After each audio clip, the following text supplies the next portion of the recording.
नमस्ते दोस्तों, मेरा नाम है गौरव और मैं आज आपको बताने जा रहा हूं कि अगर आप 1 किलोवाट का सोलर लगाते हैं तो उस पे क्या क्या चला सकते हैं। जी हाँ दोस्तों, 1 किलोवाट का सोलर बहुत नॉर्मल है और लोग आराम से लगा सकते हैं। आप चाहे तो अपने एग्जिस्टिंग 2 बैटरी के इन्वर्टर को भी कन्वर्ट कर सकते हैं 1 किलोवाट के सोलर पे। अब माइंड में क्वेश्चन आ रहा होगा कि भाई हम 2 बैटरी के सिस्टम को क्यों कन्वर्ट करें, मेरे पास तो एक बैटरी एक इन्वर्टर है, मैं उसको क्यों नहीं कन्वर्ट करूं। दोस्तों, एक बैटरी का जो इन्वर्टर होता है उसकी मैक्सिमम कैपेसिटी 800-900 वाट होती है। कुछ इन्वर्टर्स ऐसे आते हैं, चुनिंदे इन्वर्टर्स ऐसे आते हैं जो 1 किलोवाट या उससे ऊपर के लोड उठा सकते हैं। आप उसको कन्वर्ट करना चाहो तो कर सकते हो, लेकिन जो कन्वर्टर्स आते हैं ना मार्केट में, उसके अंदर ये लिमिटेशन है कि आप 1 किलोवाट से ज्यादा पैनल्स नहीं डाल सकते एक बैटरी के सिस्टम पे, 12 वोल्ट के सिस्टम पे। इसलिए 24 वोल्ट पे जाने में बोल रहा हूं आपको।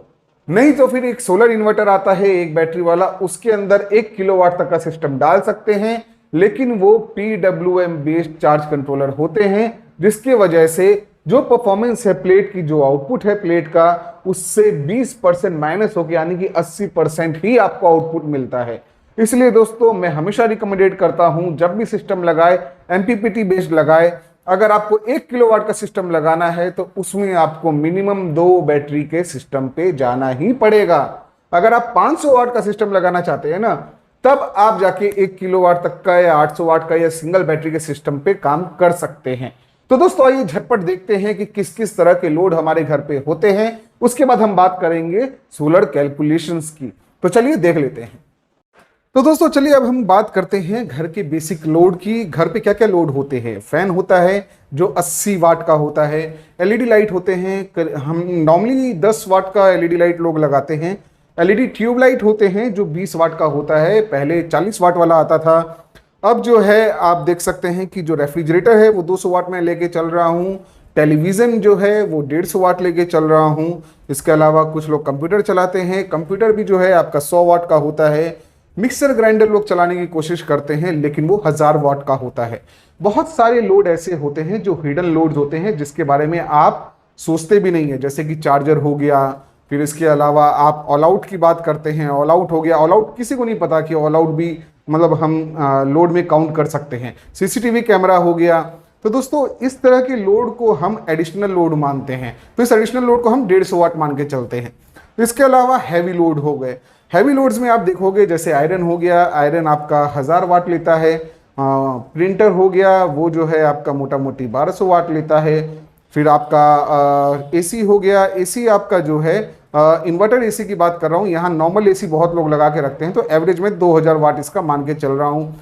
मोटर है, मोटर के साथ क्या बात होती है, वो एचपी में होता है, और मोटर का 1 एचपी जो होता है वो 750 वाट का होता है। इसलिए हम मोटर के केस में 1 एचपी का कैलकुलेशन लेके चलते हैं। अगर हाफ एचपी तो कम होगा, ठीक है, तो 750 वाट है। कुछ लोड ऐसे होते हैं जिसमें हमें 2.5 गुना ज्यादा का इन्वर्टर लगाना होता है पीक करंट के वजह से, जैसे कि मोटर। तो दोस्तों, आपने देखा कि आपके घर पे जो लोड होता है वो कौन कौन सा होता है, किस किस तरह के होते हैं। हैवी लोड्स में जैसे कि आपका मोटर हो गया या फिर आयरन हो गया या मिक्सचर हो गया, मैं कभी रिकमेंडेड नहीं करूंगा कि इस तरह के लोड आप 1 किलोवाट के सिस्टम पे लगाए। अगर आप मोटर ये सब यूज करना चाहते हैं तो मिनिमम 2 किलोवाट पे जाए। एसी यूज करना चाहते हैं तो मिनिमम 3 किलोवाट पे जाए। उनकी भी वीडियोस बनी भी है, उनके भी कैलकुलेशंस किए हुए हैं, आप मेरे नीचे डिस्क्रिप्शन में जाके वीडियोस को देख सकते हैं।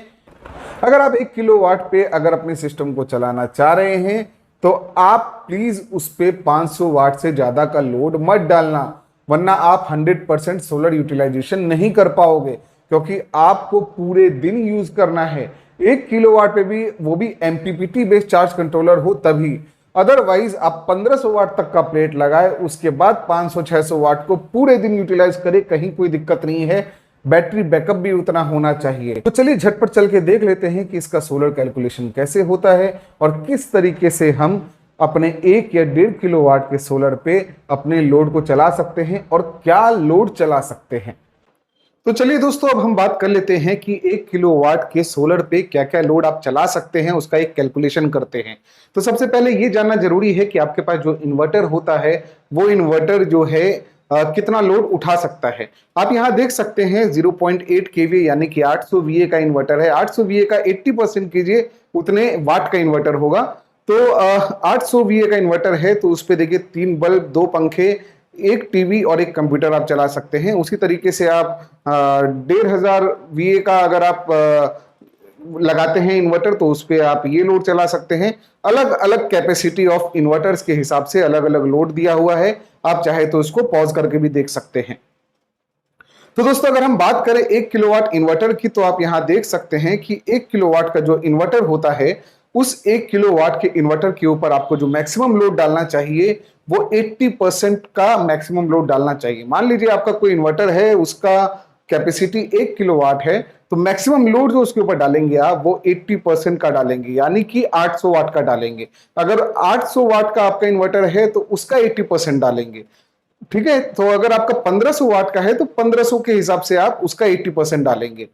तो यहां पे जैसे कि 1 किलोवाट का सोलर में आप 2 बैटरी का सिस्टम लगाते हैं, एक बैटरी के सिस्टम से आपका काम नहीं होगा, 2 बैटरी का सिस्टम मिनिमम आपको लगाना ही चाहिए।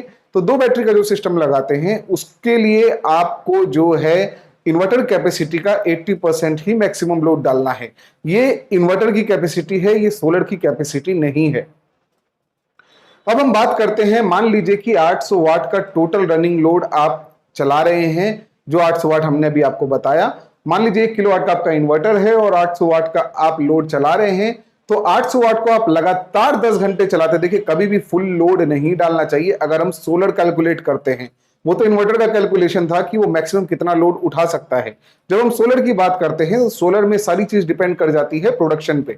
तो 800 वाट का जो आप देख रहे हैं रनिंग लोड है अगर, और उसको लगातार आप 10 घंटे तक चलाते हैं, 10 घंटे का मतलब है कि मान लीजिए कभी आपने 700 वाट चलाया, कभी 600 वाट चलाया, कभी 800 वाट चलाया, तो लगातार अगर 10 घंटे आप 800 वाट चला रहे हैं तो टोटल एनर्जी जो आपका कंज्यूम होगा, वो जो फॉर्मूला है वो है watt into hour, watt into hour, यानी कि 800 वाट इंटू 10 घंटे, 8000 वाट, 8000 वाट आवर। 8000 वाट आवर का मतलब हो गया 8 किलोवाट आवर, और 1 किलोवाट आवर होता है 1 यूनिट। आपका जो बिजली बिल आता है वो 1 यूनिट के हिसाब से आता है, तो वो जो यूनिट है वो किलोवाट आवर होता है। उसका कैलकुलेशन ऐसे ही होता है कि कितना वाट आपने यूज किया और घंटे के हिसाब से। तो 1000 वाट 1 घंटे आप यूज करते हैं, तब जाके आपका 1 यूनिट कंज्यूम होता है। तो यहां आप देख सकते हैं कि जो कैलकुलेशन बना है 800 वाट का 10 घंटे का, 8000 वाट आवर बना है, तो वो 8 किलोवाट यानी कि 8 यूनिट आपका कंज्यूम हो रहा है। अगर हम कैलकुलेट करते हैं 1 किलोवाट सोलर पैनल पे कि कितना बिजली बनाता है एक सोलर पैनल, तो नॉर्मली वो जो है 3 से 4 यूनिट पर डे, अगर पूरे साल का एवरेज निकालते हैं तो पर डे का जो निकलता है वो 3 से 4 यूनिट होता है। हो सकता है कहीं 6 यूनिट भी बना रहा हो, कभी हो सकता है 2 यूनिट बना रहा हो। पूरे साल का जब एवरेज निकालेंगे तो पूरे साल के एवरेज के बेसिस पे 3 से 4 यूनिट पर डे का बैठेगा। तो अगर हम 400 वाट के रनिंग लोड को पकड़ते हैं, वहां 800 वाट को पकड़े थे, अभी 400 वाट को पकड़ते हैं, क्योंकि देखिए वो आपका इन्वर्टर का कैलकुलेशन था। अब हम कैलकुलेशन कर रहे हैं आपके सोलर का। तो सोलर के हिसाब से भी अगर देखते हैं कि मान लीजिए आप 400 वाट का अगर लोड डाल रहे हैं लगातार 10 घंटे, तो उस हिसाब से अगर आप देखेंगे तो टोटल एनर्जी जो कंज्यूम हुआ होगा वो होगा वाट इंटू आवर, यानी कि 400 इंटू 10, यानी कि 4000 वाट आवर, यानी कि 4 किलोवाट आवर, यानी 4 यूनिट, यानी कि 4 यूनिट का जो है आपका कंजप्शन हुआ है। 4 यूनिट का कंजम्पशन अगर आप कर रहे हैं, यानी कि 1 किलोवाट पे 400 वाट का अगर लोड डाल रहे हैं, लगातार 10 घंटे यूज कर रहे हैं, जरूरी नहीं कि 10 घंटे लगातार यूज करो, हो सकता है कि आप 200 वाट कभी यूज कर रहे हैं, कभी 500 वाट यूज कर रहे हैं। तो उस हिसाब से अगर आप देखते हैं तो 400 वाट अगर लगातार 10 घंटे यूज कर रहे हैं तो आपका 304 यूनिट पर डे प्रोडक्शन के हिसाब से ये जो सेटिंग है एकदम सही बैठता है, और ये जो आपका कैलकुलेशन है एकदम करेक्ट बैठता है। चलिए एक केस स्टडी की बात करते हैं 1 किलोवाट सोलर के ऊपर, कि ये जो केस स्टडी है ये कैसे काम करता है। मान लीजिए आपके घर में फैन है, एलईडी बल्ब है, एलईडी ट्यूबलाइट है, कंप्यूटर है, टेलीविजन है, रेफ्रिजरेटर है, मोटर है। 4 फैन है, 5 लाइट है, 2 ट्यूबलाइट है, 1 कंप्यूटर है, 1 टेलीविजन है, 1 रेफ्रिजरेटर है और 1 मोटर है। ये बेसिक लोड है जो हर कोई चलाना चाहता है, ये चलाना चाह रहे हैं। और इसका वाटेज मैंने यहाँ कैलकुलेट कर दिया है कि क्या वाटेज है, और रनिंग टाइम भी मैंने डाल दिया है कि 7 घंटे आप फैन चला रहे हैं, 6 घंटे 5 बल्ब चला रहे हैं। उस हिसाब से आप टोटल यूनिट्स यहाँ देख सकते हैं कितना बन रहा है।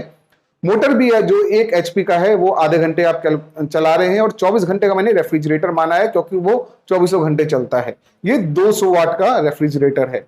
तो आप देख सकते हैं टोटल यूनिट का जो कंजप्शन है आपका वो 8.5 यूनिट का है। 8.5 यूनिट का आपका कंजप्शन है, लेकिन आपका जो सोलर है उसका प्रोडक्शन है 3 से 4 यूनिट पर डे का। जब 3 से 4 यूनिट पर डे का प्रोडक्शन है तो बचा हुआ यूनिट आप कहां से लाएंगे, आप कैसे चलाएंगे, 8.5 यूनिट कैसे देंगे अपने लोड को। इसलिए आपको मेन जो ग्रिड का लाइन है वो यूज करना पड़ेगा, उसके बिना आप इसको इस्तेमाल नहीं कर सकते हो। अगर आप सोचोगे कि 100% सोलर पे चलाना है तो आपको होशियारी से बिजली यूज करना पड़ेगा, अगर आप ये लोड यूज कर रहे हो, अदरवाइज लोड को आपको कम करना पड़ेगा। तो चलिए दूसरा केस देखते हैं। दूसरे केस में हम देख रहे हैं ये वही चार्ट है, ये वही लोड है जो आप देख रहे थे। यहां देखिए हमने क्या कैलकुलेशन किया है, हमने यहाँ जो फैन है, फैन की क्वांटिटी थोड़ी घटा दी है, 3 फैन कर दिया है, और रनिंग टाइम भी उसका थोड़ा घटा दिया, 5 घंटे कर दिया है। 5 घंटे का मतलब ये नहीं है कि आप सिर्फ 5 घंटे चलाइए, बाकी देर आप जो है गर्मी में रहिए। एक रूम का फैन बंद कर दीजिए, एक ही रूम में यूज कीजिए, या फिर जब जरूरत हो तब चलाइए, उस हिसाब से। एलईडी लाइट है, देखिए रात के वक्त जब जरूरत हो तभी चलाइए, सोने के वक्त तो वैसे ही आप इसको बंद कर देंगे। ट्यूबलाइट है वो आप एक रखिए और उसको भी 5 घंटे चलाइए। टेलीविजन को आप 6 घंटे नहीं चला के 4 घंटे चलाइए। लेकिन 1 किलोवाट का अगर सिस्टम लगा रहे हैं और ये आपका रनिंग लोड है, तो इसमें आप रेफ्रिजरेटर जो है 200 वाट का अगर रेफ्रिजरेटर है तो कोशिश कीजिए कि छोटा अगर रेफ्रिजरेटर हो तभी डाले। अगर छोटा रेफ्रिजरेटर या सिंगल डोर का जो रेफ्रिजरेटर है वो अगर नहीं है तो मेरे हिसाब से वो आपको 100% सोलर में नहीं डालना चाहिए। अगर 100% सोलर का आप सोच ही नहीं रहे हैं, आप ग्रिड पावर से भी चलाना चाहते हैं, तब तो आप सबको चलाइए, कहीं कोई दिक्कत नहीं है। लेकिन 100% सोलर के लिए आपको रेफ्रिजरेटर का पावर कम करना पड़ेगा, या तो आप रेफ्रिजरेटर हटा ही दीजिए। अगर आप रेफ्रिजरेटर हटा देंगे तो आप यहां देख सकते हैं सीधे 2400 वाट आवर, यानी कि 2.4 यूनिट आपका कम हो जाएगा। अगर यहां कम होता है तो आप इन लोड्स को, इन कैलकुलेशंस को बढ़ा सकते हैं, इनका ड्यूरेशन बढ़ा सकते हैं। तो इस हिसाब से जब आप कैलकुलेट करेंगे तो टोटल आप देख सकते हैं, देखिए मैंने मोटर बंद रखा हुआ है, मोटर आप इस पे नहीं चला सकते हैं फिर। तो ये टोटल जो है आप कैलकुलेट करेंगे तो 4.4 यूनिट बन रहा है, और आपका प्रोडक्शन कितना है, 3 से 4 यूनिट पर डे का है। इसका मतलब क्या है कि ये जो लोड है ये इस पे खड़ा उतरेगा, इस पे आप काम कर सकते हैं। देखिए आपको क्या करना है, आपको अपने सिस्टम को उसी हिसाब से चलाना है कि जो प्रोडक्शन हो रहा है उस प्रोडक्शन के हिसाब से आप अपना कंजम्पशन करें। अगर उससे ज्यादा होगा तो आपको मजबूरी में ग्रिड का पावर लेना पड़ेगा। तो दोस्तों 100% सोलर चलाने के लिए आपको क्या करना पड़ेगा, जैसे कि आपने पिछले स्लाइड में देखा 4450 आपको वाट आवर का मैंने कैलकुलेशन किया था। तो ये करीब करीब 4.4 यूनिट होता है, जिसको इस वाट को मैंने 24 घंटे से जब डिवाइड किया तो 185 वाट आया। अगर आप 24 घंटे अपने लोड को चलाना चाहते हैं ना सोलर पे, वो भी तब आपको 185 वाट का लोड एनी टाइम डाल के रखना पड़ेगा। हो सकता है कभी आप कम यूज किए, कभी ज्यादा यूज किए, एवरेज में आपको जो है पूरे दिन 24 घंटे 185 वाट का लोड ही डालना पड़ेगा 1 किलोवाट सोलर पे। अगर आप उसको 12 घंटे के हिसाब से कैलकुलेट करते हैं, यानी कि मान लीजिए रात में आप यूज नहीं कर रहे हैं, सो रहे हैं आप, और ये 12 घंटे के हिसाब से करते हैं, तो 370 वाट का एनी टाइम आप लोड उस पर डाल सकते हैं, बशर्ते आपकी बैटरी बैकअप उस हिसाब से हो, ताकि रात में वो बैकअप आपको बैटरी से मिल सके। 370 का भी मतलब ये हो गया, मान लीजिए अभी आप सिर्फ 100 वाट यूज कर रहे हैं, 2 घंटे बाद आपको जरूरत पड़ी आप 600 वाट यूज कर रहे हैं, लेकिन पूरे दिन का जो 12 घंटे का जो एवरेज आना चाहिए वो 370 वाट का आना चाहिए। तो दोस्तों अगर 100% सोलर आपको चलाना है तो आपको जो कैलकुलेशन करना है वो मेरी पिछली स्लाइड में मैंने जैसे आपको बताया, जितना यूनिट आप बना रहे हो उसके यूनिट के हिसाब से ही आपको पूरा का पूरा कंजप्शन करना है। तो फाइनल कंक्लूजन मैं दोस्तों निकाल रहा हूं और आपको बता रहा हूं कि 2 चीजें हैं, या तो आप सोलर यूजेज जो है वो एज पर प्रोडक्शन करें, अगर 4 यूनिट बन रहा है तो 4 यूनिट के हिसाब से ही अपने कंजम्पशन का साइकिल रखें। अगर आपका कंजम्पशन ज्यादा है तो आपको सोलर बढ़ाना पड़ेगा, अदरवाइज आपकी बैटरियां बैकअप नहीं देंगी, वो चार्ज नहीं होंगी। और या फिर आप, सीधी सी बात है, आपको अगर 100% सोलर यूज करना है तो आपको या तो डबल स्ट्रेंथ का सोलर देना पड़ेगा। अगर आप 1 किलोवाट का सिस्टम लगा रखे हैं तो आपको 2 किलोवाट का मिनिमम सिस्टम लगाना पड़ेगा।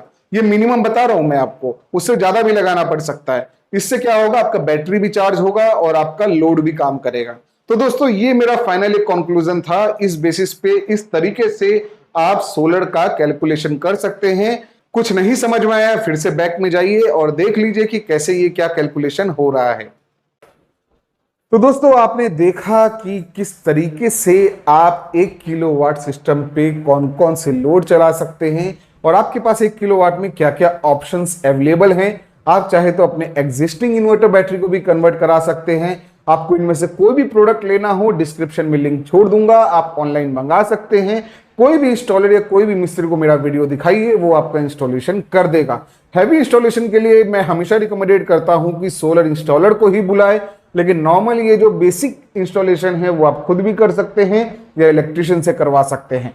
दोस्तों इस तरह के वीडियोस मैं आपके लिए लगातार लाता रहता हूं। एक लाइक तो जरूर बनता है मेरी इस मेहनत के लिए, और सब्सक्राइब जरूर कीजिए, क्योंकि हमेशा इस तरह की वीडियोस, हमेशा इस तरह के वैल्यूएबल वीडियोस आपको मिलते रहेंगे और मैं आपके लिए नए नए कंटेंट बनाता रहूंगा। नोटिफिकेशन चाहिए तो सब्सक्राइब अभी करें। मिलते हैं दोस्तों मेरे अगले वीडियो में, तब तक के लिए गुड बाय, सबक है।